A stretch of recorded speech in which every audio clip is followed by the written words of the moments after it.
en un mundo en constante cambio que usted merece entender, porque es imposible interpretar la realidad que vivimos sin conocer cada uno de sus colores. Porque muchos son los tonos de la actualidad. Presentamos Matices.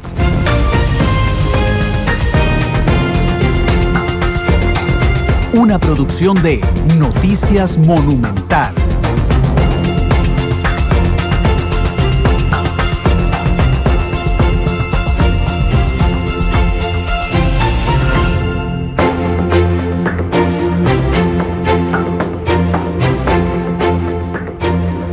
Son las 2 de la tarde con 5 minutos. ¿Qué tal? Muy buenas tardes. Bienvenidos a Matices, este programa de Radio Monumental que busca generar debate, generar análisis de fondo de temas importantes en Costa Rica y el mundo. Normalmente a esta hora les hubiéramos dado un adelanto de lo que ocurrió en la encerrona entre el presidente Luis Guillermo Solís, sus ministros y sus presidentes ejecutivos, que descubrimos, y esa es la palabra justa, descubrimos esta mañana que se estaba realizando, descubrimos además que se estaba realizando en el Ministerio de Hacienda. Lo que no logramos fue pasar al Ministerio de Hacienda, no nos dejaron entrar, así es que no sabemos qué pasó en esta reunión. A las 3 de la tarde Luis Guillermo Solís dará conferencia de prensa. Hoy hemos recibido, después de que anunciáramos este tema en el noticiario, muchísimas opiniones, unas a favor y otras en contra de nuestra posición editorial, en el sentido de que don Luis Guillermo Solís, lo dijimos nosotros, puede reunirse con quien quiera, cuando quiera y donde quiera. Lo que pasa y lo que nosotros nos quejamos es que si nosotros, ¿por qué escondernos que tiene una reunión con ministros? En algún momento hubiera bastado un mensaje de texto diciéndonos: don Luis Guillermo hoy se reúne con sus ministros y los presidentes ejecutivos en una sesión privada para analizar el reporte de los 100 días y punto. No decirnos, no, él no se reúne con los ministros y después encontrar que los ministros nos dicen, no, sí, aquí estamos con el presidente. Y entonces ir descubriendo que está con el presidente, que está en una reunión, que la reunión es ampliada con los presidentes ejecutivos, que no es en presidencia, sino en el Ministerio de Hacienda. Eso es lo que no entendemos, porque entonces en la práctica de nada nos sirve que corten los arbolitos de casa presidencial porque nos ponen cortinas de hierro en las oficinas en las que se reúnen. Así es que bueno, a las 3 de la tarde les contaremos de qué se trató la encerrona del presidente Solís con sus ministros y presidentes ejecutivos. Hay cosas importantes también. A las 3:30 arranca la discusión en la Asamblea Legislativa sobre un caso que se las trae, el tema del magistrado Oscar González, más allá que hay que recordar, es el tema disciplinario, y por primera vez en más de 70 años la Asamblea se reúne para ver si separa a un magistrado. Lo que pasa es que no hay un procedimiento estipulado en ley para hacerlo. La semana pasada en este mismo programa, Alex Solís Fallas, el excontralor de la República, advirtió que estaba ocurriendo lo mismo que le pasó a él y que finalmente le costó al país una sentencia constitucional que lo obliga a pagarle una millonaria indemnización a don Alex Solís Fallas. Eso lo tendremos en redes sociales. Hoy Matices se tratará de un tema muy actual, muy actual desde ayer, que es la difamación en redes sociales. Ese es el tema de hoy, difamación en redes sociales. Ahorita les presento a nuestros invitados. Un agradecimiento a quienes nos reportan sintonía. Marco Vinicio de Q, que dice saludos, y de nuevo tratan un tema muy interesante en ministros.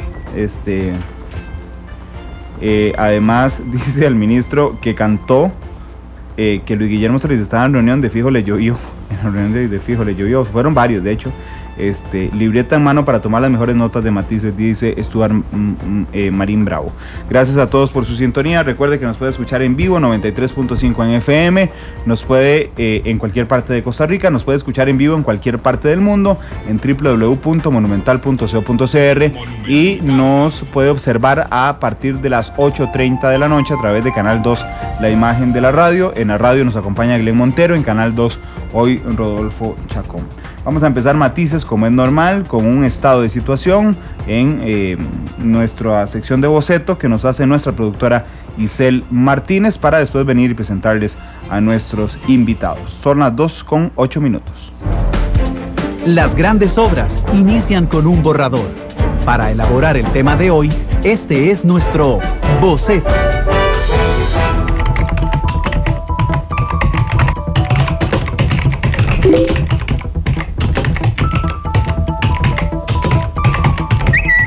El auge de las redes sociales ha modificado aspectos muy importantes en la vida de la población mundial, incluso en aspectos jurídicos.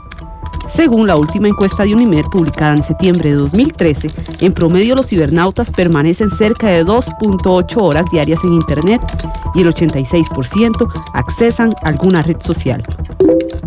Además, cerca de 1 millón de costarricenses de entre 12 y 75 años ingresó en algún momento a alguna plataforma virtual. En el rango de edad que va de los 12 a los 17, el 95% tiene perfil habilitado en alguna red social. Actualmente el 99% usa Facebook, mientras que el 15% Twitter. No obstante, el mismo apogeo de las redes sociales ocasiona que día a día se den tanto comentarios positivos como negativos en la red. En junio del año anterior, la entonces mandataria Laura Chinchilla demandó a un empresario hotelero llamado Alberto Rodríguez Valdí por una difamación en una publicación que hizo en redes sociales, donde se difundió la supuesta compra de un terreno en Nicoya por $2.5 millones por parte de la expresidenta. No obstante, este lunes el Tribunal Penal de Juicio de San José absolvió al empresario. Con esta resolución, el debate ha sido constante. Por ello, hoy en Matices daremos diversos tonos al tema difamación en redes sociales. Diferentes colores. Diferentes visiones. Blancos y negros.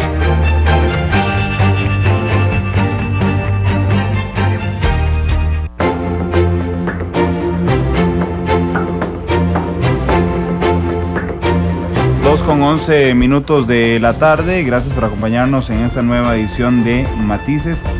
Difamaciones en redes sociales, hoy el tema lo está compartiendo además Tucán a través de la red social Twitter. Voy a presentarles a nuestros invitados. Está con nosotros uno de nuestros analistas principales que tiene dos niveles de análisis, ¿verdad?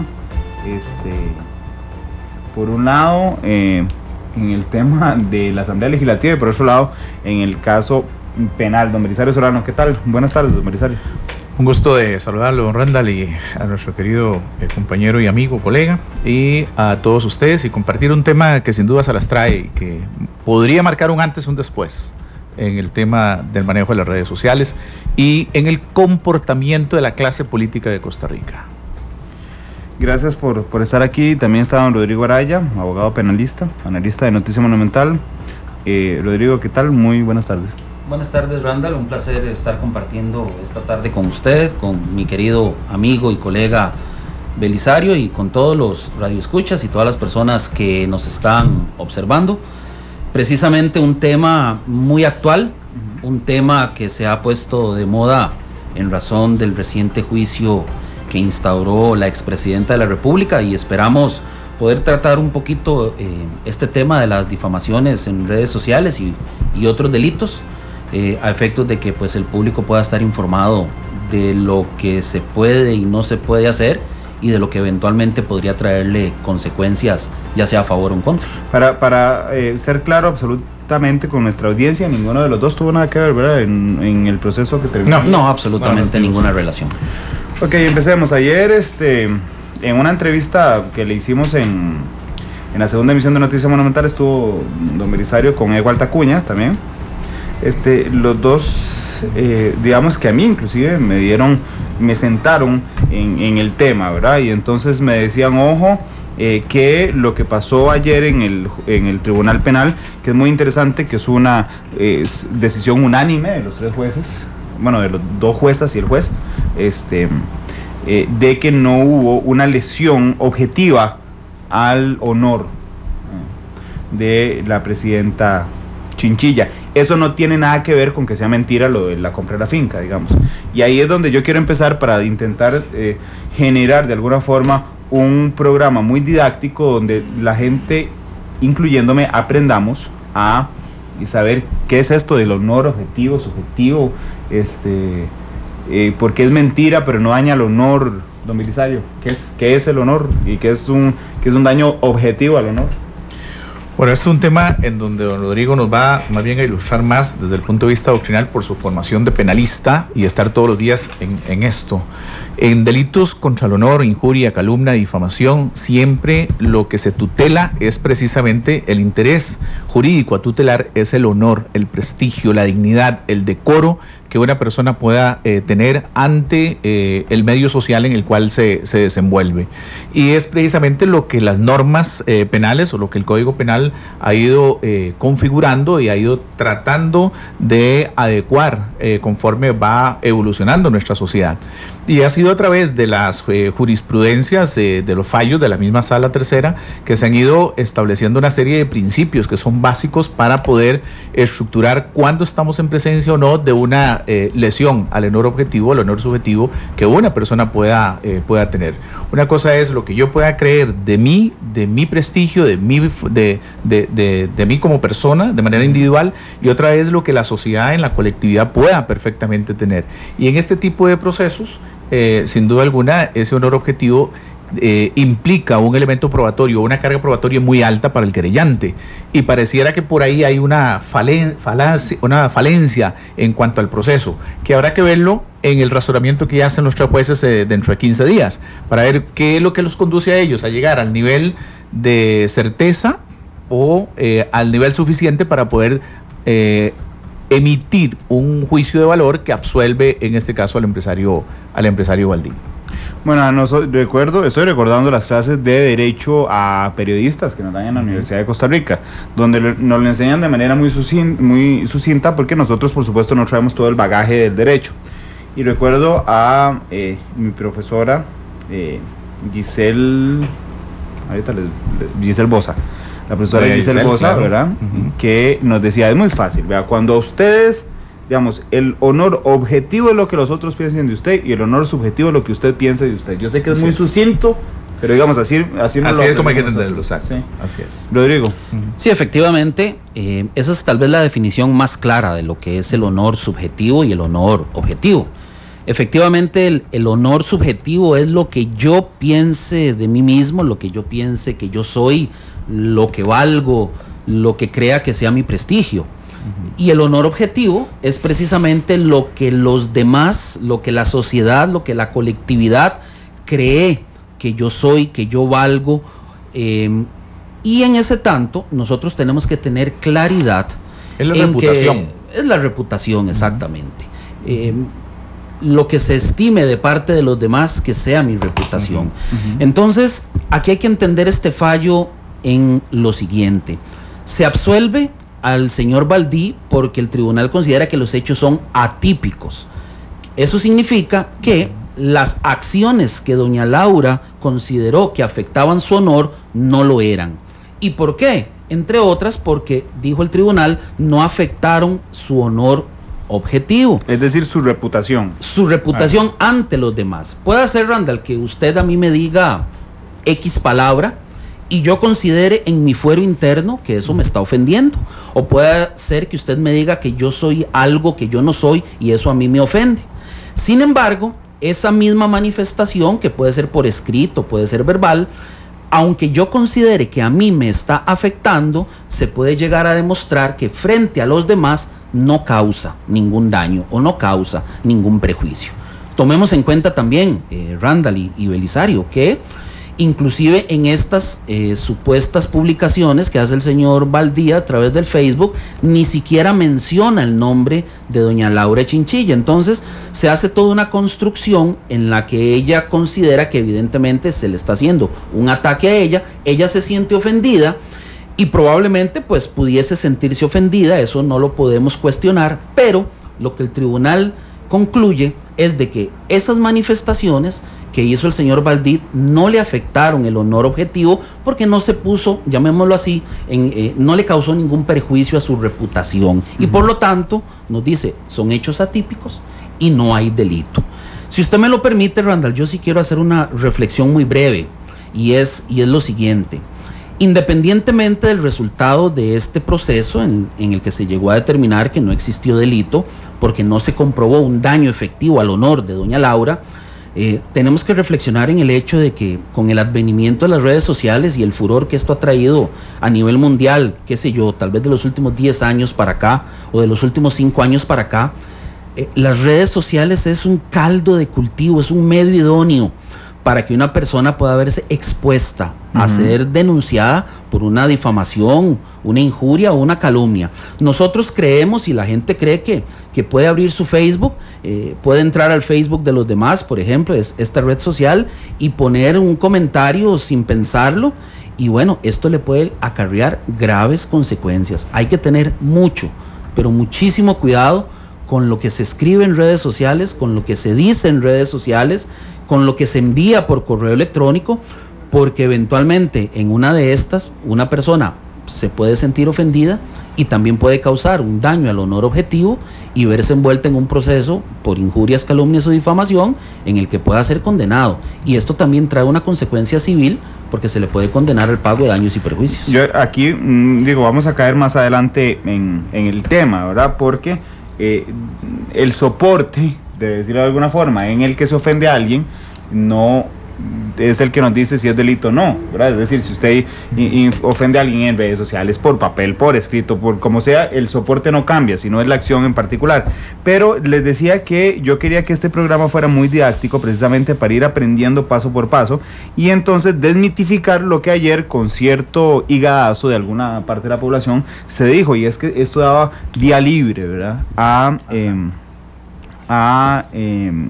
a las difamaciones por redes sociales, que además se ha jugado con un término que a mí me llama mucho la atención porque lo tuve que estudiar cuando me tocó empezar a cubrir temas judiciales, y es jurisprudencia. Un tribunal no siembra jurisprudencia sobre nada. Un tribunal, digamos, sería la sala constitucional, la sala tercera, la sala primera, la quienes sientan jurisprudencia, no un fallo de un tribunal penal, ¿verdad?, o un tribunal de casación. Pero entonces, hay tres delitos en nuestro Código Penal que afectan el honor. Que lo protegen, que protegen el honor. Ah, bueno, sí. 3 delitos que protegen el honor. Ok, que son la injuria, la calumnia y la difamación. En este caso en particular, me ayudan, doña Laura acusó a Rodríguez Baldí de difamación. Pero empecemos por los dos que no estaban en este caso, que es una injuria. Bueno, yo más bien lo dividiría en dos. Las injurias y las difamaciones son similares en el sentido de que una difamación es, y así lo dice el código, propalar especies idóneas contra otra persona para afectar su reputación. Y si nos vamos a la definición... Ese afecta, perdón Rodrigo, para ir despacito, como si fuera una clase de derecho, las injurias y las difamaciones afectan el honor objetivo. Afectan la reputación. La reputación, lo que otros piensen de mí. Las injurias, tal y como lo dice también el código, son ofensas que se pueden esgrimir de palabra o de hecho, que afectan también la dignidad y el decoro. Aparte de la reputación, pueden ofender la dignidad y el decoro.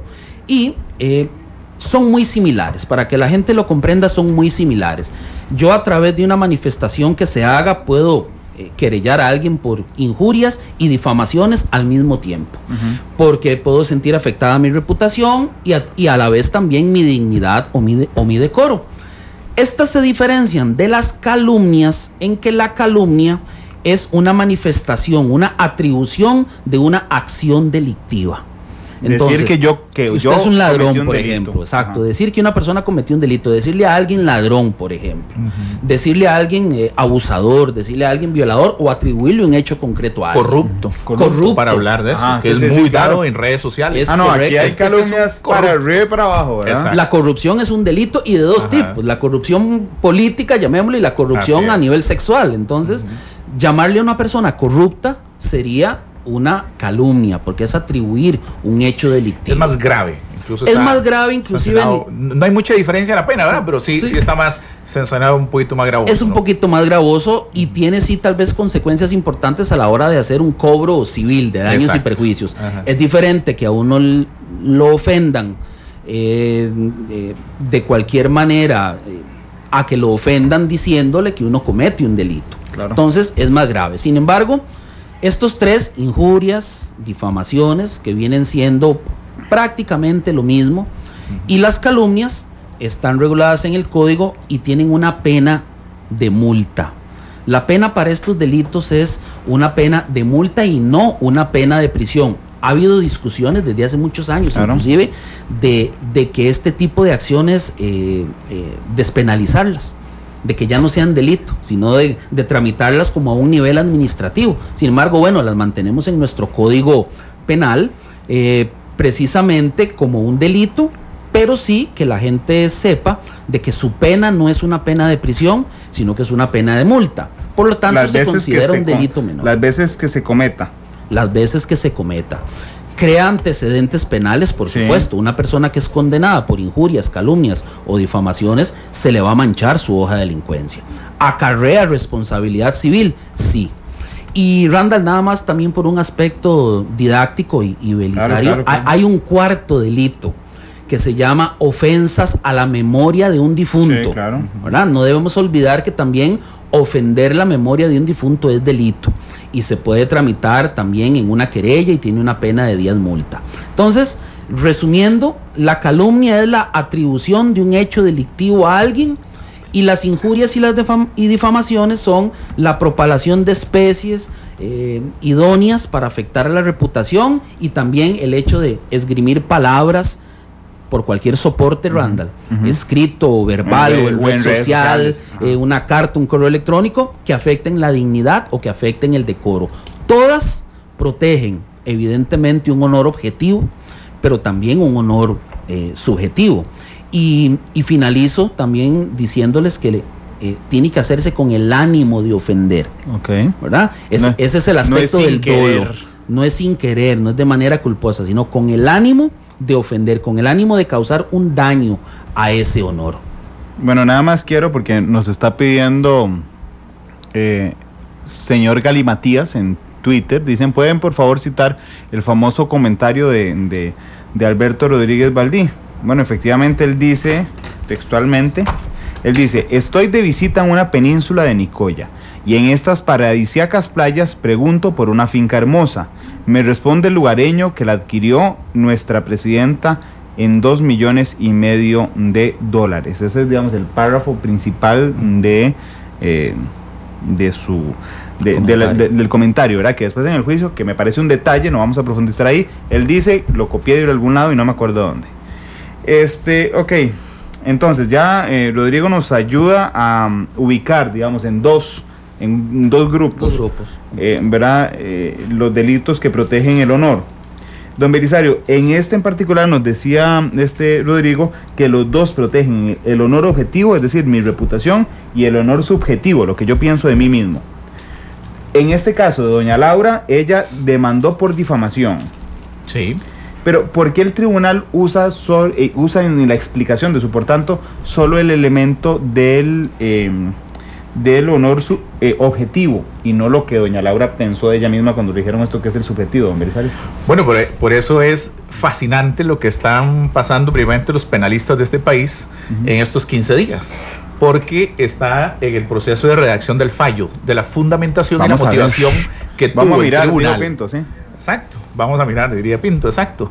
Eso es lo que va a suceder ahí, y ahí es donde tendremos el caldo cultivo necesario para poder explicar cuáles son las razones por las que el tribunal se enfoca más en el concepto de que no hubo un elemento probatorio que afectara el honor objetivo de doña Laura, y en la explicación pública, que es apenas una explicación chiquitita de a veces 10 minutos máximo, no sé cuánto duró la de ayer, pero generalmente los jueces son 10, 15 minutos para hacer una explicación muy, muy resumida del porqué, del por tanto de la sentencia, dejando para la fase escrita en esos 15 días que le permita al tribunal reflexionar, meditar, fundamentar con doctrina, con jurisprudencia, con las normas que rigen la materia, esa sentencia que va a ser motivo de análisis posterior para determinar o no un recurso de apelación ante el Tribunal de Apelaciones.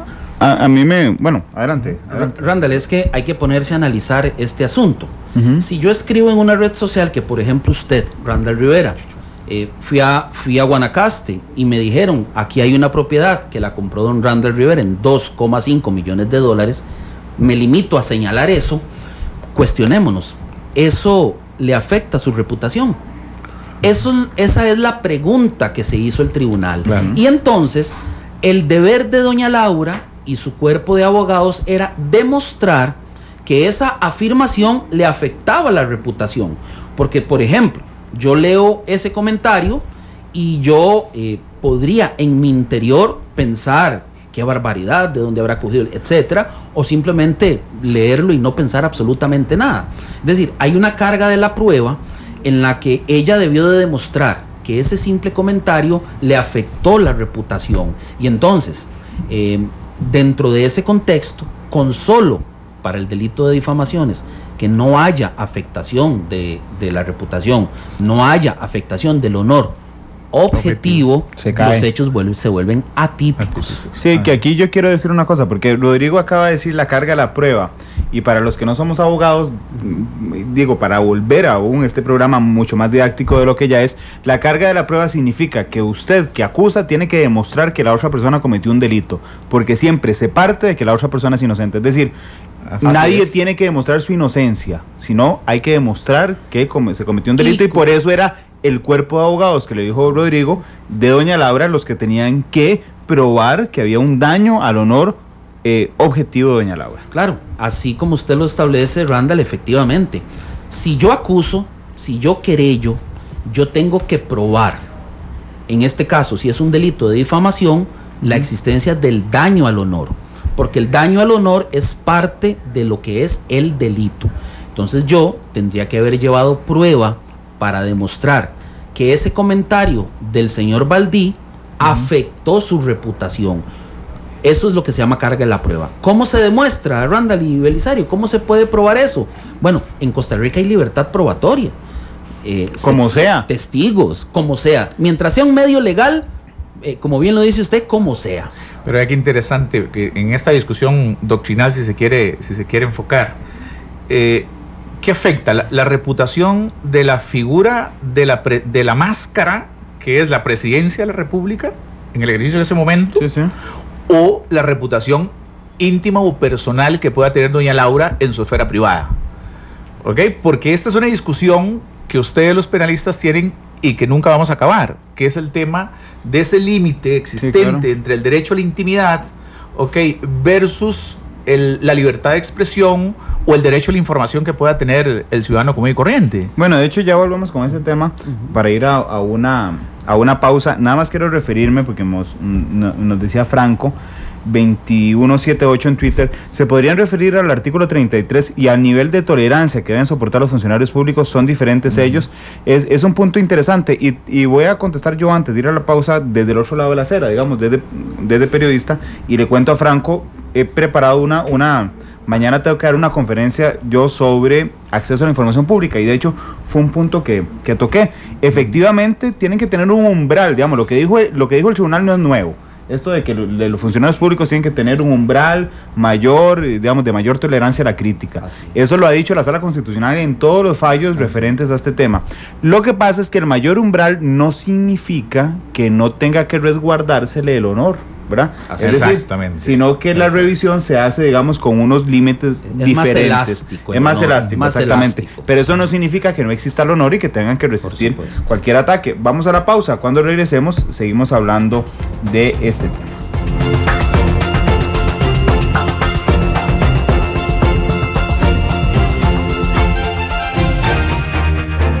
Matices.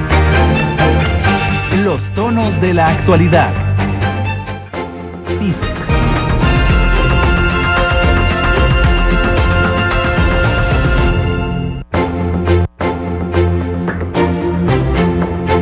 Y 6 minutos de la tarde. Quiero aprovechar a Belisario y a don Rodrigo que están con nosotros para preguntarles algo que me ha saltado entonces por pura malicia. La defensa, que se llama, el abogado de doña Laura se llama Alexander Rodríguez. Alexander Rodríguez tenía que probar al tribunal que dañaron la reputación de doña Laura. ¿Acaso no bastaba? El honor objetivo. ¿Acaso no bastaba, Rodrigo y don Belisario, en enseñar los comentarios que había abajo de la publicación, a ver si alguien le llamaba, y esto lo estoy poniendo como ejemplo, vieja corrupta, por ejemplo? Ahí le hubieran dañado, ahí estaba la prueba clara de que le dañaban la reputación. ¿No era tan fácil como eso? Bueno, es parte de lo que uno puede aportar como prueba para poder demostrar el daño al honor objetivo. Tal y como les decía, en Costa Rica hay un sistema de libertad probatoria, de que cualquier cosa se puede probar por cualquier medio siempre que sea legal.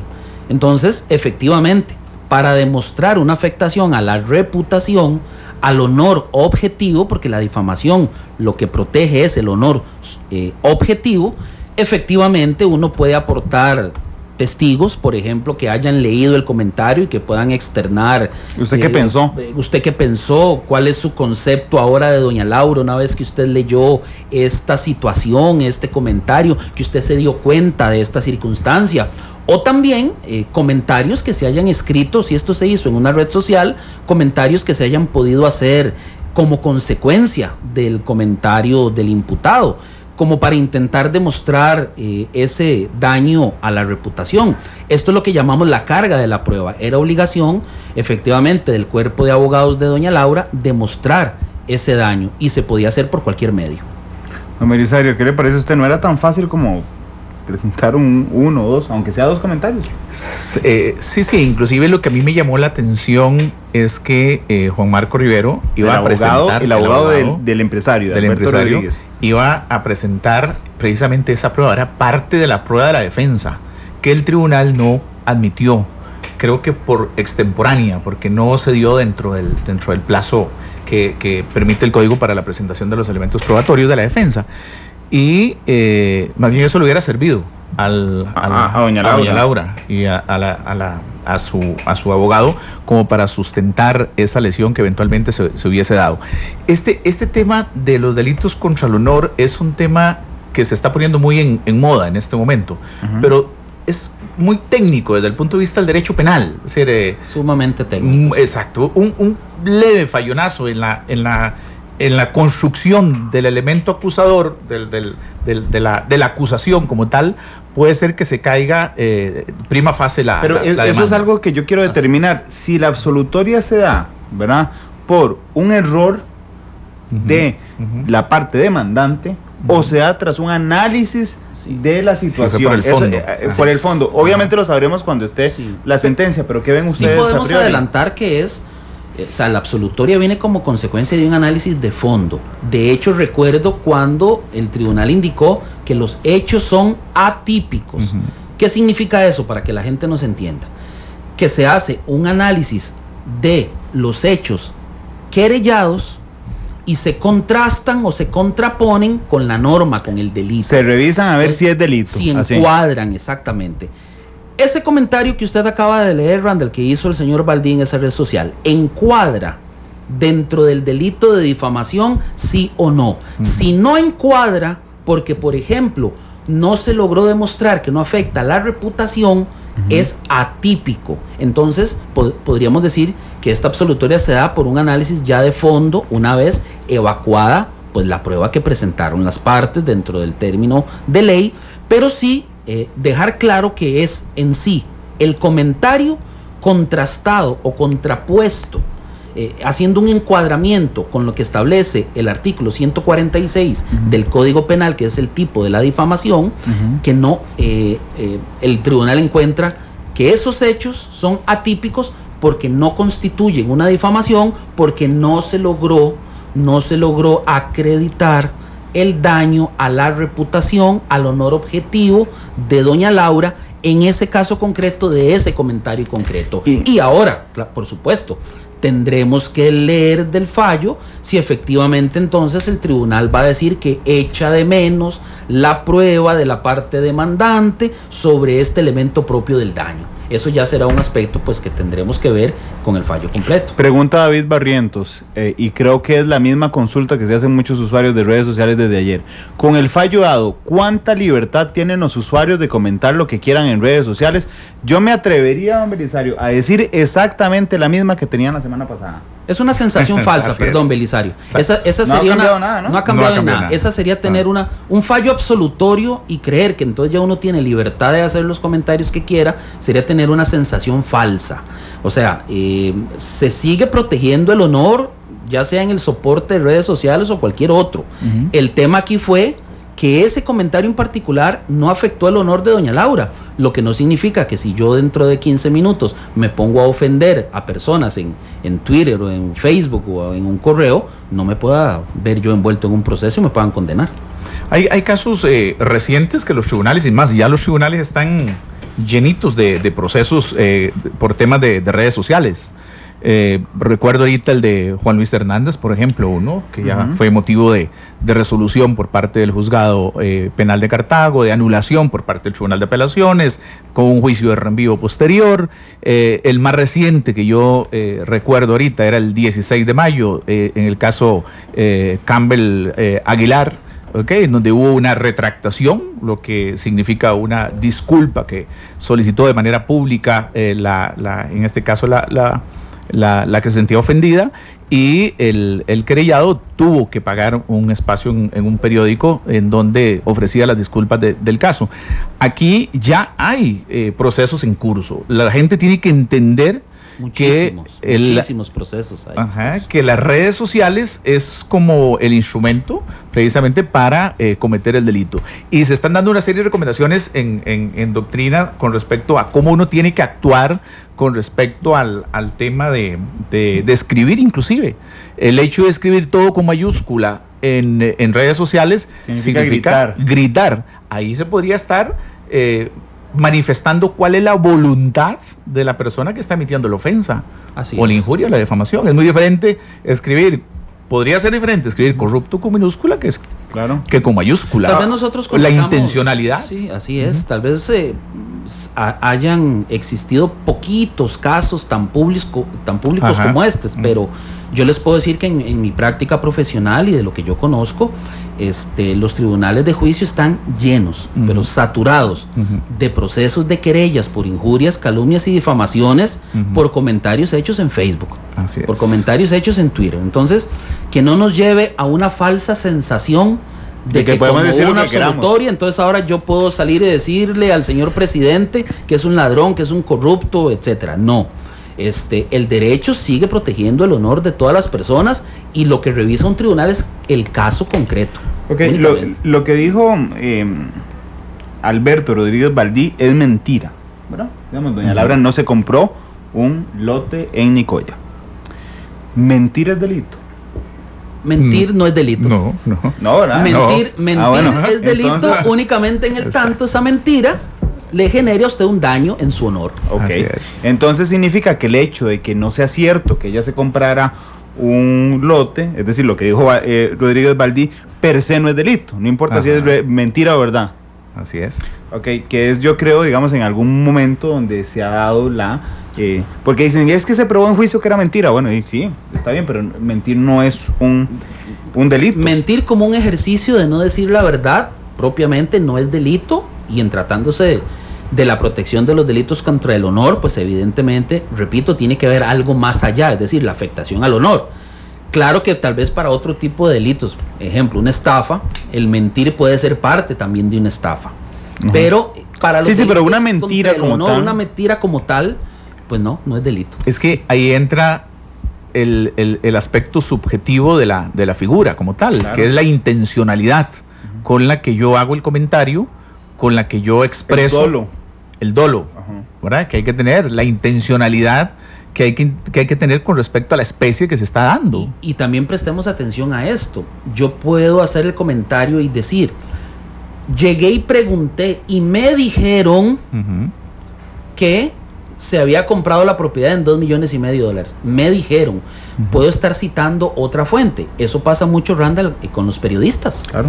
Hay muchísimas querellas que se interponen contra periodistas por injurias, calumnias y difamaciones, y la gran mayoría son desechadas. ¿Por qué? Porque los periodistas lo que hacen muchas veces es citar a una tercera persona o una fuente. No es directamente que ellos lo estén afirmando. Entonces aquí en este caso también uno puede valorar, bueno, yo estoy poniendo en una red social un comentario, a mí me dijeron que Rodríguez Baldí le dijeron que él dice ahí, pregunto, me responde el lugareño. Sí, exactamente. Entonces ahí uno analiza, bueno, si esta referencia que me hace una tercera persona, yo no tuve el cuidado de verificarla, también yo no la verifiqué y simplemente me dijeron y yo lo pongo en un Facebook, y causó un honor a la reputación, pues ahí sí cometo el delito. Pero en todo caso, pues aquí, aparte de que no se encontró esa afectación a la reputación, también fue una referencia que se le hizo a el señor Baldí, y entonces también es todo un tema el hecho de yo poner en una red social, en un periódico, decir en un noticiero algo que sea mentira, pero que me haya sido puesto en conocimiento a mí de referencia. Pero es que ahí entra, Rodrigo, además un elemento que a mí me encanta el nombre. Me encanta el nombre, no sé por qué, pero tiene una magia que se llama la Real Malicia. La Real Malicia, a mí me encanta el término, no sé por qué. ¿Verdad? Pero bueno, resulta que la Real Malicia dice que yo como periodista puedo confirmar, intentar confirmar que algo pasó, y que para mí es, digamos, yo lo logré confirmar, aunque finalmente no sea cierto, ¿verdad?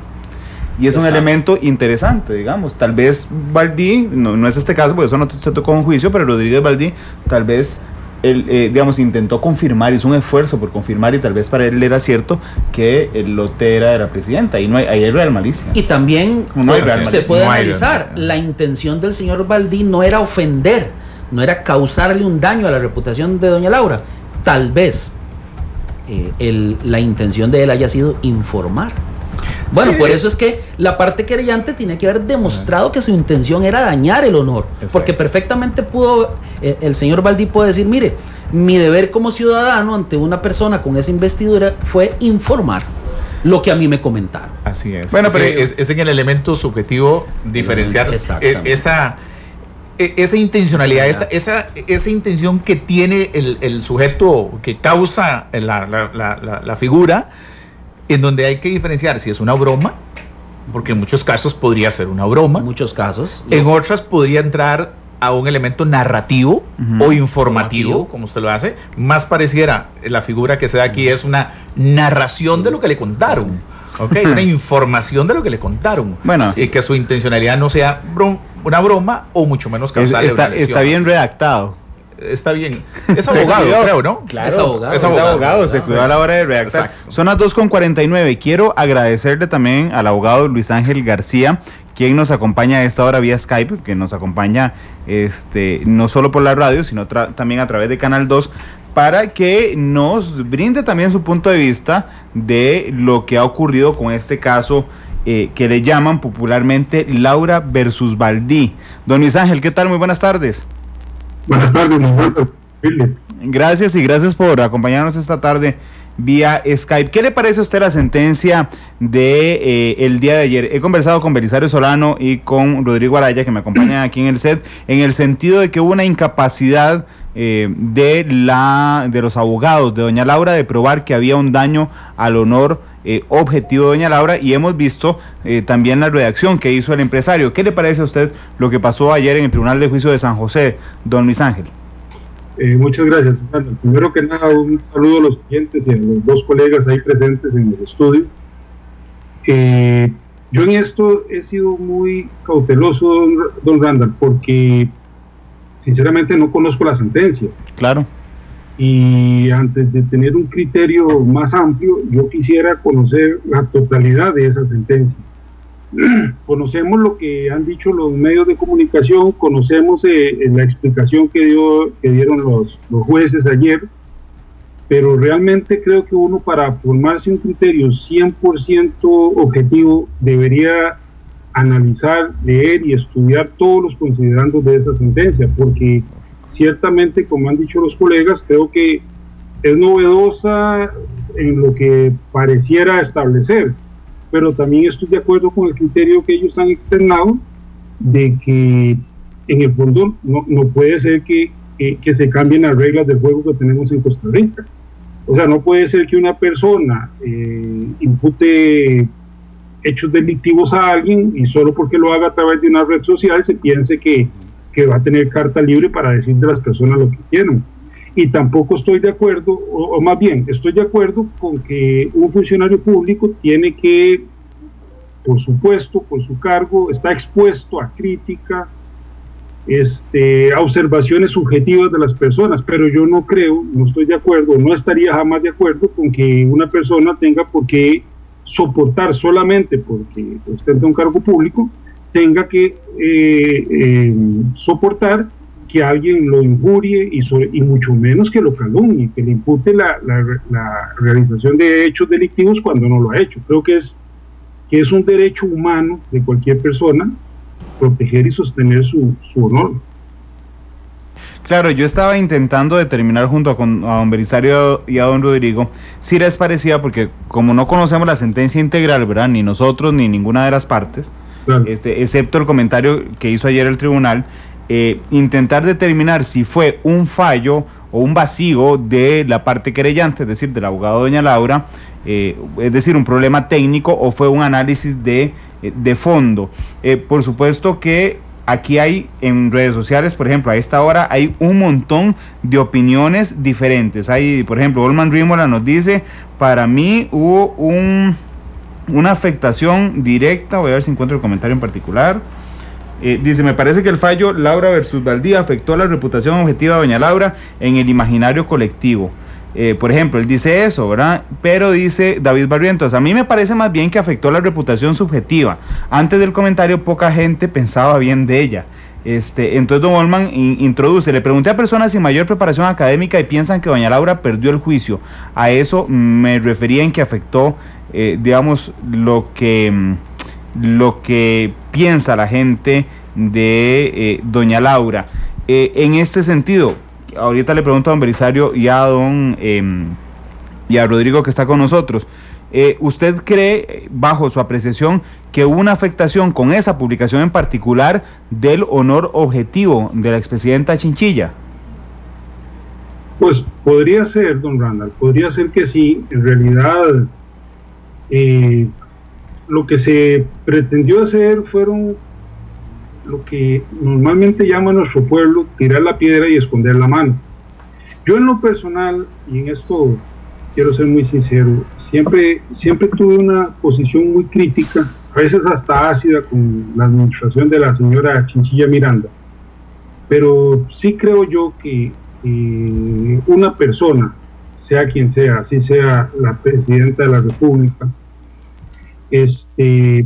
tiene derecho a salir en defensa de su honor, y si alguien hace aseveraciones contra esa persona, yo creo que esa persona que se siente afectada tiene todo el derecho del mundo de recurrir a los tribunales y pedir una satisfacción, que en este caso lo normal sería que esa satisfacción sea, muy bien, usted me está achacando a mí determinados hechos o determinadas situaciones, pruébeme que eso es cierto. Y entonces creo que ahí sí hay un absoluto interés general por ser quien es la persona, un funcionario público. Ya no pensemos solamente en el presidente de la República, pensemos en cualquier funcionario público. Claro que habría un interés muy general, pero yo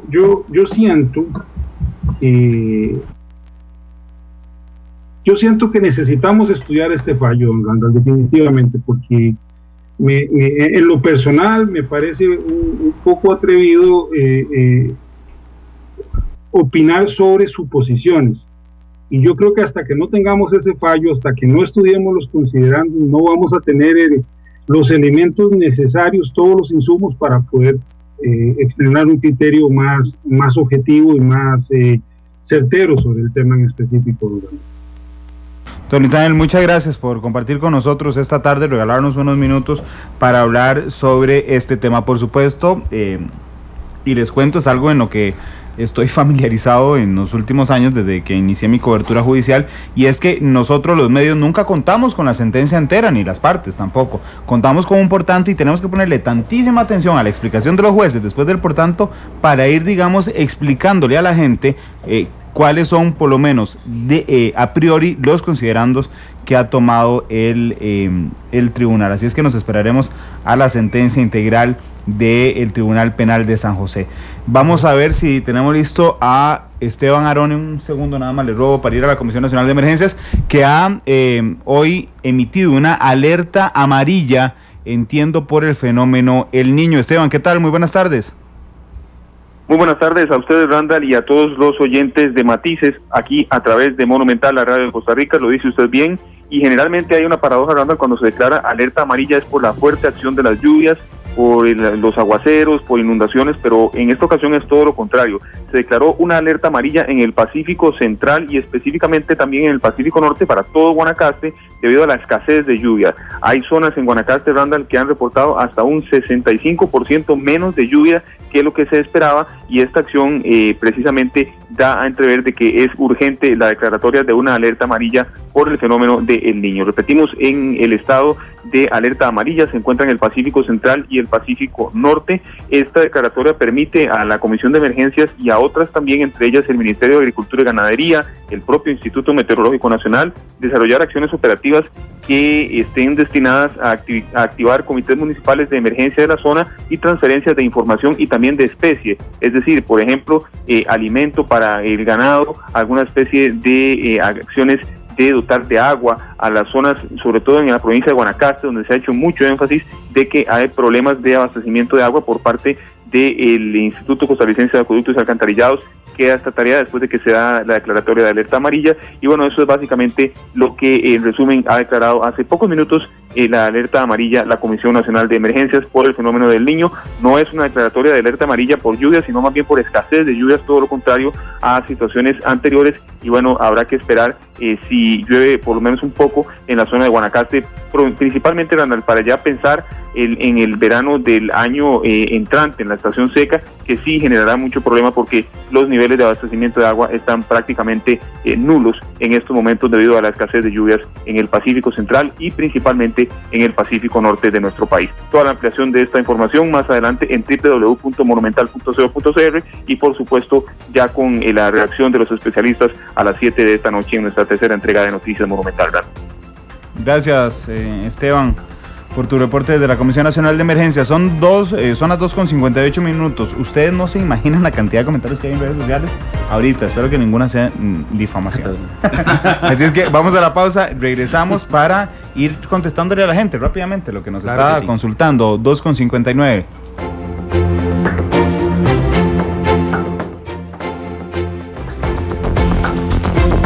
Son las 3:02. Ahí voy a hacerles 3 preguntas rápidas yo y pasamos a las preguntas de la gente, pero a mí se me han quedado en el tintero. Una, ¿qué pasa si yo copio y pego? Yo no soy el redactor. Bueno, en mi criterio, comparto. Si yo estoy compartiendo, esto es algo muy personal que considero, al momento en que estoy compartiendo, estoy exponiendo a que terceras o más personas conozcan del contenido de algo, aunque yo no sea el autor. Habría que sentarse, Randall y Belisario, a hacer un ejercicio mental profundo, sí, con jurisprudencia y doctrina, para ver hasta qué punto le alcanzaría la responsabilidad a alguien que comparta. Porque puede exponer el comentario a más personas, pero no es su autor. Sí. ¿Verdad? Entonces, por ahí podríamos decir que no le cabría responsabilidad penal, pero podría haber complicidad. Bueno, es un tema que se las trae. Ya estos días he estado leyendo un poquito la situación en España. En España, y aquí lo tenía en el artículo 211, dice que la calumnia y la injuria se reputarán hechas con publicidad, cuando se propaguen por medio de la imprenta, radiodifusión o por cualquier otro medio de eficacia semejante. Y redes sociales. Ahí está el soporte. Está. Entonces, si yo soy dueño de una página y yo tengo mi fanpage, ¿verdad? Casi todos lo tenemos. Hay responsabilidad del dueño de esa página sabiendo que hay contenido injurioso, calumnioso, cuando yo la estoy propagando. Ahí sí. Y hay responsabilidad solidaria. Ahí cuando sí hay responsabilidad solidaria civil. No, cuando, por ejemplo, civil para el dueño de la página. Exacto. O yo como un dueño de medio de comunicación. Bueno, cuando exacto. Yo comparto. Exacto. O difundo. Puede haber responsabilidad solidaria a nivel civil. Exacto. Para el cobro de daños y perjuicios. Bueno, para ustedes hubo, Rodrigo, para vos estrictamente hubo daño al honor objetivo de doña Laura. Soy muy claro, me parece y comparto la decisión del tribunal. El comentario que se acusa no es delito, no es difamación. Así es, yo también, en la forma en que quedó esbozada la acusación y en la forma en que plantea el tribunal o los elementos probatorios que se dieron, en la forma en que se quiso probar el tema, le hizo falta a la parte querellante elementos que probaran esta afectación al honor objetivo. Bueno, vamos con la gente. Dice, Voy. Oye, Matices, dice Eddie Mena, oye, Matices, clase magistral sobre difamación, debería leer un crédito en la carrera de leyes. Gracias, Eddie. Muchas gracias. Dice Gali Matías, si la sentencia habría sido de culpable, quienes hayan dado like a la publicación serían cómplices. De eso precisamente estábamos conversando. Habría que hacer todo un análisis y un ejercicio profundo. Todavía no quien le diera like. Exacto. Es quien lo comparta. Habría que hacer demandas en el Estadio Nacional, juicios en el Estadio Nacional, juicios orales y públicos en el Estadio Nacional. Podría ser que exista una complicidad, porque puedo estar ayudando a que se difunda la difamación, y me parece un comentario muy acertado, porque sí da para un bonito análisis hasta de un artículo de revista. Sí, no, un artículo de un programa en Matices. Y yo llamaría la atención ante la duda que tenemos. Mejor y no si vemos, exacto, que hay una que nos llega una información que es injuriosa, calumniosa, que está atribuyendo cosas que uno sabe a ciencia cierta que no es cierto, mejor evitar compartirlo. Y además hoy aprendimos para no, porque digo, es muy complicado sentarse y decir, aquí hay alguna difamación, alguna calumnia o injuria. Ya lo entendimos. Si a alguien le achacan un hecho delictivo, sin probárselo, es calumnia. Y si están dañando su reputación, es difamación. Su dignidad o decoro es difamación, y también injurias. Aunque sea cierto. Eso es una discusión que yo tuve en la universidad. Bueno, hay un articulito en el Código Penal que se llama la prueba de la verdad. Yo puedo pedir, si me denuncian por una injuria o una difamación o una calumnia, yo puedo pedir lo que se llama la prueba de la verdad, para precisamente demostrar que lo que yo dije es cierto. Y si lo que yo dije es cierto, eliminaría el delito. La exceptio veritatis. La exceptio veritatis. Para incluir un latinazo en el programa. Ok, voy a hacer una última hora, nada más una interrupción. El magistrado de la Sala Primera, don Oscar González, no ha comparecido ante el plenario legislativo por una incapacidad médica. ¿Y suspendieron el...? Sí, porque, bueno, no sé si lo suspendieron, creo que no lo han suspendido. Voy a pedirle a Glenn que si nos puede poner la señal de la asamblea aquí en la cabina, en el canal 98, porque él lo citaron a comparecer, ¿verdad? Pero con el agravante, de alguna forma, que la audiencia era pública. Exacto. ¿Verdad? Y entonces yo, la verdad, no pensé que lo hiciera. Y bueno, casualmente está enfermo, casualmente. Ok, la otra parte, dice Eddie Mena, los abogados de doña Laura deben estar anotando todo lo que están diciendo los invitados de Matices para la apelación. Yo creo que más bien no deberían estar apuntando nada. Si están poniendo atención, no deberían apelar. Pero bueno, eso vamos. Bueno, es que es una jurisprudencia y es un caso muy interesante, Randall, y yo creo que más bien es fascinante que podamos ir al Tribunal de Apelaciones. Me parece que este tema debería llegar al Tribunal de Apelaciones para oír un segundo criterio. Así es. Pero aún así, como decía Rodrigo al principio, cada caso es único, y lo hablábamos ayer en el programa de noticias. Hay que tener mucho cuidado, porque no podríamos agarrar esta resolución como decir, no, entonces ahora todo es impunidad y la fiesta. No, tenemos que tener mucho cuidado con lo que está pasando en esa percepción de la gente de querer decir, bueno, ahora todo lo que haga un funcionario público yo lo puedo recriminar y decir en redes sociales y a mí no me va a pasar nada. Sí, claro, y además esta redacción tiene elementos muy particulares, digamos. El hecho de que él dijera, me respondió un lugareño, digamos. Es una redacción muy bien cuidada, muy bien estructurada y, digámoslo sin eufemismos, bien elaborada, bien dicha, bien hecha.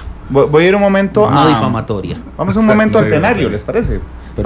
Estamos interrumpiendo cosas de última hora. Vamos un momento al plenario. Está hablando Antonio Álvarez de Santi, que es miembro de la comisión que analizó si separar a don Oscar González de la Sala Primera por una causa disciplinaria. Vamos al plenario.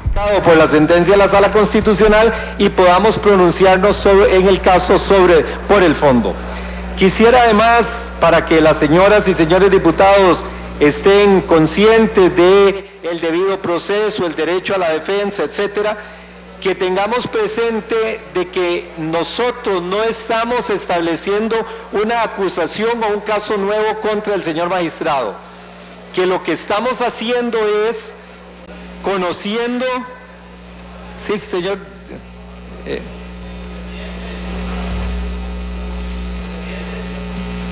por el orden, diputado Vargas Varela, porque el diputado Álvarez de Santi está haciendo uso de los 5 minutos disponibles para referirse a la moción.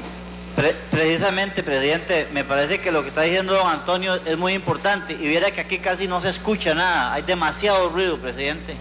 Ah, claro. Bueno, en parte es porque también había mucha conversación al margen. Don Antonio, continúe. Presidente, si me permite, repito, para que escuchen atrás, pero tendría que descontármelo del tiempo, o agregármelo al tiempo. Les decía, señoras y señores diputados, que es muy importante la moción que está presentada porque garantiza la posibilidad de que el señor magistrado ejerza su derecho a la defensa y tenga la posibilidad de apersonarse a este plenario y manifestar su descargo. Pero les decía también que el señor magistrado ha insistido, tema que no fue compartido por la comisión, pero que este plenario podría tener otro criterio, de que esta asamblea debe resolver en un plazo de 30 días. Eso quiere decir que tampoco nosotros podemos prorrogar indefinidamente la decisión de este caso, porque siguiendo la defensa del magistrado se daría una caducidad y su responsabilidad quedaría declarada no por el plenario, como creo que debe ser, sino porque transcurrió el plazo sin que se le pudiera conocer el asunto y dictar una resolución final. ¿Qué pasa más tarde? Les vamos a contar qué pasa en la Asamblea Legislativa con este caso. Era don Antonio Álvarez de Santi. Vamos a correr a ver si nos da tiempo de responderle a la gente lo que nos está preguntando. Dice Adolfo JCSCR. Y lo que dice la sentencia de la tolerancia que deben tener ciertos funcionarios públicos, ¿nos pueden explicar? Bueno, evidentemente el funcionario público tiene un fuero especial, tiene unas condiciones especiales. Un funcionario público está expuesto a la mira pública, a la mira de la opinión pública. Esto lo que a mi criterio significa es que debe existir en cuanto al funcionario una mayor elasticidad de ese concepto del daño al honor objetivo, es decir, donde nosotros como ciudadanos podamos ir un poquito más allá y podamos pues escudriñar, decir, tener libertad de expresión con respecto a lo que podamos pensar que es lo que ha hecho, lo que ha dicho el funcionario público. Sin embargo, a pesar de que sí creo que debe existir una mayor elasticidad, o sea, una mayor tolerancia a lo que nosotros podamos decir con respecto a funcionarios públicos, por supuesto que hay un límite que establece la diferencia entre lo que es tolerable decir de un funcionario para cuestionarle su función precisamente, y ya cuando sí caemos en afirmaciones que sí pueden ser calumniosas, que sí pueden ser difamatorias o que sí puedan ser injuriosas, porque aunque, repito, un funcionario público esté expuesto a la mira de la opinión pública, deba rendir cuentas, por ejemplo, lo cierto del caso es que tampoco eso nos da derecho a sin pensarlo y sin tener pruebas, a llamarle a un funcionario público, por ejemplo, ladrón o llamarlo corrupto. Claro que la Sala Constitucional lo ha manejado también este umbral en el tema de la privacidad, ¿verdad? Es decir, sigue manteniendo su privacidad disminuida de alguna forma, el límite de la privacidad cuando se trata de un funcionario público. Y eso es precisamente lo que yo llamo la tolerancia o la elasticidad de este concepto del daño, efectivamente, pero siempre manteniendo un límite, es decir, no nos da derecho tampoco a nosotros los ciudadanos de poner en un Facebook el presidente de la República es un corrupto o es un ladrón. Sí. Por supuesto que eso no nos da ese derecho, aunque, Randall, somos muy dados nosotros como costarricenses a hacer eso y todos los días. Yo he visto como 10,000 difamaciones, sí, pero bueno, millones de comentarios en ese sentido diariamente. Fulano de tal, ese es un ladrón, exacto, ese es un choricero, ese es un corrupto. No, eso es susceptible de una querella, por supuesto. Exacto. Si usted no puede demostrar que alguien se ha robado un colón, usted no lo puede llamar ladrón. Claro.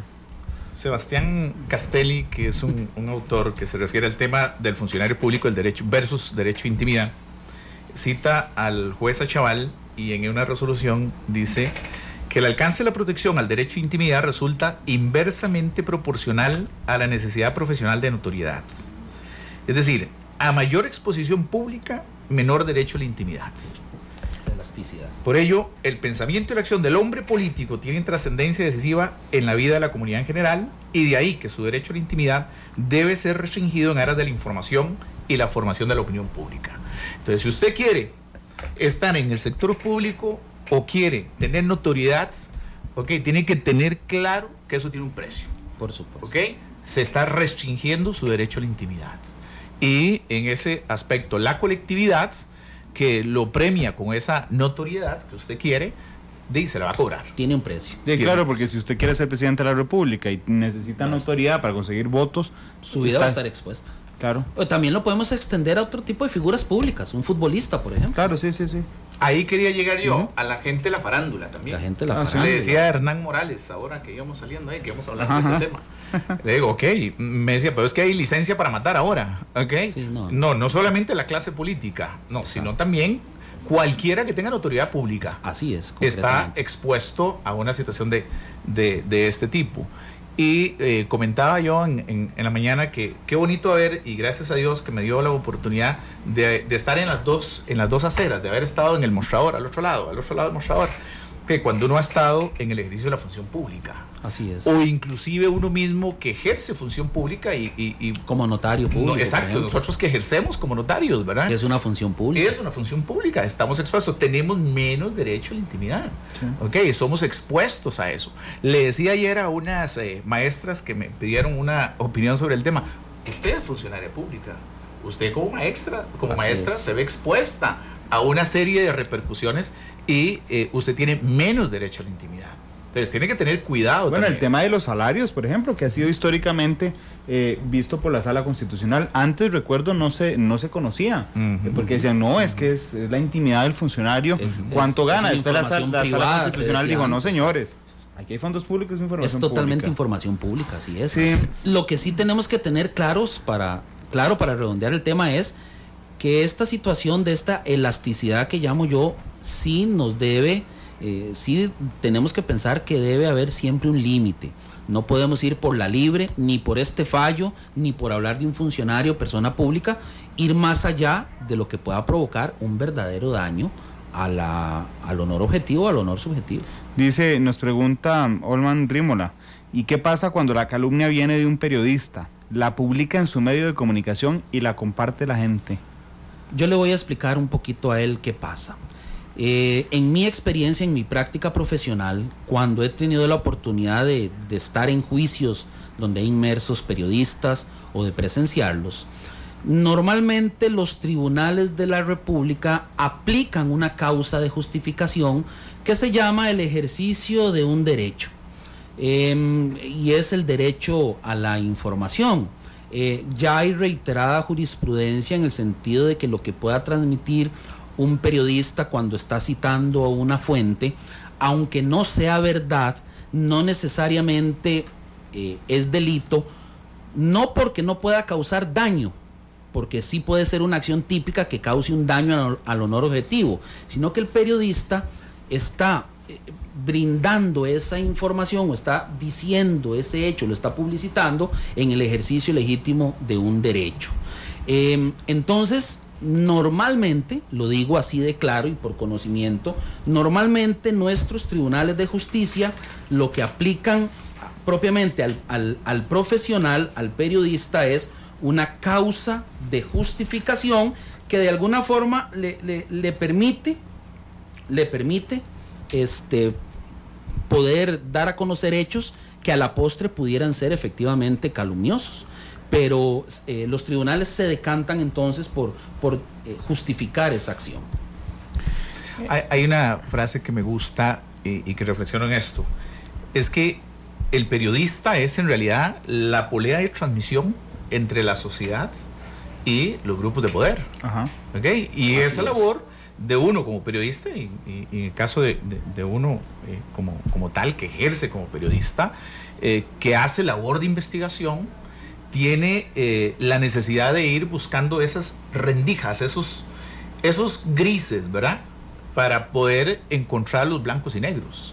Okay. Esa es la labor, la esencia de la labor del periodista. De tal manera que esa polea de transmisión vaya permitiendo la formación de una opinión pública de acuerdo a los más sanos principios que el soberano quiere. Y remitámonos al caso de Mauricio Herrera, que precisamente fue una sentencia que se anuló porque a Mauricio lo habían condenado por calumnias. Claro.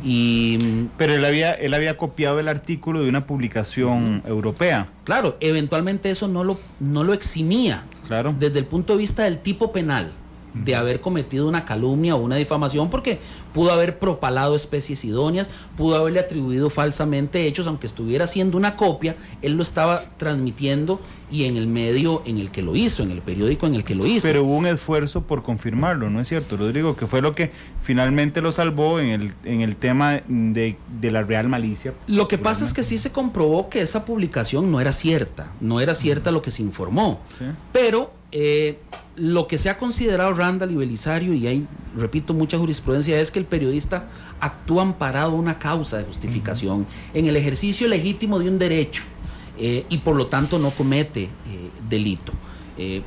Y sin embargo, bueno, el ciudadano sigue manteniendo su derecho de demandar a periodistas en Costa Rica. También hay muchísimas demandas, Randall, que se tramitan actualmente en contra de muchos colegas de ustedes. Y nos quedan solo 4 minutos, pero había una pregunta en particular que no quería dejar de hacer, y es: ¿qué pasa si yo pongo políticos corruptos? No le pongo a nadie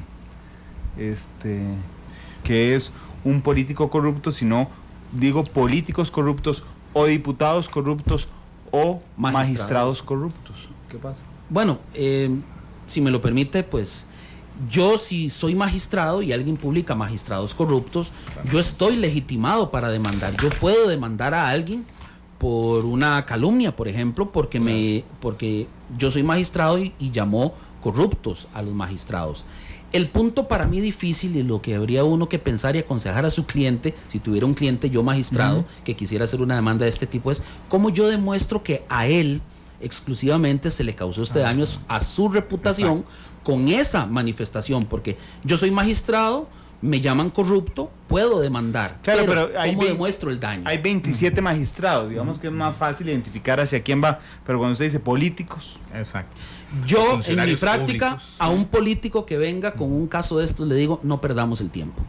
Aunque podemos demandar, porque podríamos, porque él es político, no perdamos el tiempo, porque podría perfectamente volver a dictarse un fallo como el que se dictó ahorita. Y usted gastaría no hay daño objetivo. Y usted gastaría la Aunque plata. tal vez sería siendo mal abogado porque no haría negocio, pero le recomendaría no exponernos a una vergüenza de tal magnitud. Señor Solano, hay una recomendación técnica para trabajar siempre en redes sociales a la hora de contestar comentarios hirientes. Hay que contar hasta 10, 20 y 100 antes de contestar cualquier comentario hiriente, porque podría hacer más daño la aclaración que uno eventualmente pueda hacer que lo que la especie idónea para lesionarlo le podría afectar. doña Laura demandó con el hígado. A mí me parece que sí le faltó prudencia a la hora de una valorar. respuesta visceral. Exacto. Sí. Exacto. Le faltó prudencia en ese sentido de valorar realmente si se estaba metiendo o no a un tema escabroso desde el punto de vista jurídico. Que es interesante, y yo escuchaba ayer todos los comentarios que ustedes pasaron de la clase política, de todos los jefes de fracción y todas las cosas. Esto en la clase política estaban quedó como si fuera, ¿verdad?, que le bajaron los chingos a toda la clase política, ¿verdad? Que quedaron indefensos ante el poder del soberano, ante el poder de la gente de cuestionar, criticar, o el poder de los mismos medios. Y lo estaban interpretando de otra manera, totalmente distinta, ¿verdad? Es otro contexto. De alguna forma fue valiente el tribunal. Muy valiente, por supuesto. Muy valiente. Hubiera sido muy cómodo, muy independiente, exacto. Hubiera sido más cómodo para un tribunal acomodarse a la figura de una expresidenta. Pero yo conozco al tribunal social.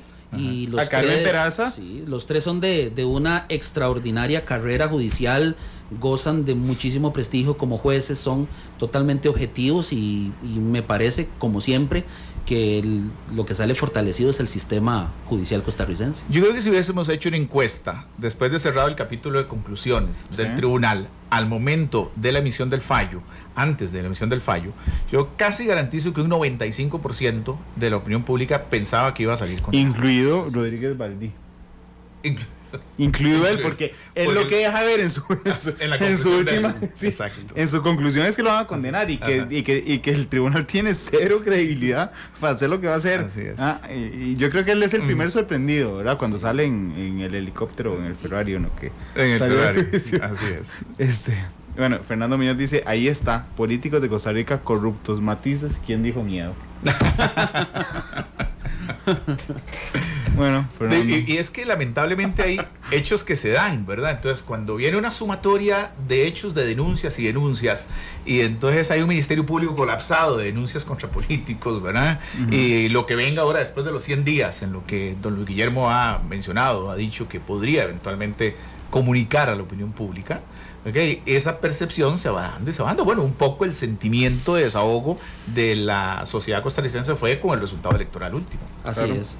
Y enviar como mensaje, Randall, pues a la gente que no nos lleve a una falsa sensación el hecho de que haya habido una absolutoria, igual si hubiera habido una condenatoria. Tenemos que seguir teniendo cuidado con lo que escribimos y con lo que transmitimos. Bueno, yo quiero cerrar con una frase que usé antes. Y me gustó eso que uno dice una frase y dice, no voy a apuntar, porque nos preguntaban ahora cuánto ha cambiado la libertad con la que puedo escribir yo. No ha cambiado en nada, no puede decir exactamente lo mismo que no podía decir hace 3 semanas. En nada ha cambiado, en absolutamente nada. Bueno, el presidente Solís está dando conferencia de prensa a esta hora. Muchas gracias a los dos por estar aquí. Muchísimo gusto, un placer. El presidente Solís está dando conferencia de prensa. Hasta este instante solo ha hablado de sus viajes, dice que no ha habido ni exceso en el número de viajes ni en los montos gastados en esos viajes. Estamos informándole en tiempo real en redes sociales. 3:26, los esperamos en la tercera emisión de Noticia Monumental a las 7 en punto de la noche. Feliz tarde.